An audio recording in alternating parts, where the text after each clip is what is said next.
Ona görə Peyğəmbərimiz sallallahu aleyhi ve sellem, baxın, bir hədis şərifində xəsis ilə sədəqə verənin misalını belə anlatmışdır. Onlar dəmir zireh geyinmiş iki insana bənzəyirlər. Sədəqə verən hər dəfə sədəqə verdikcə zirehi genişlənir və onu rahatlaşdırır.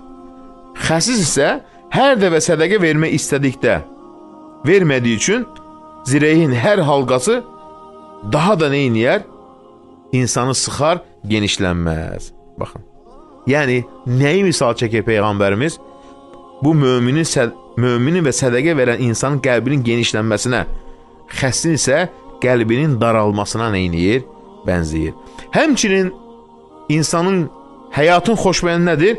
İnsan daim cəsarətli olmalıdır. Cəsur insan qəlbi geniş və rahat olar.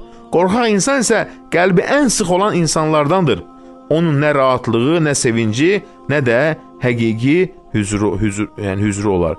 Yəni, qorxaq insan ruh rahatlığından, daxili sevincindən və qəlb hüzurundan məhrumdur.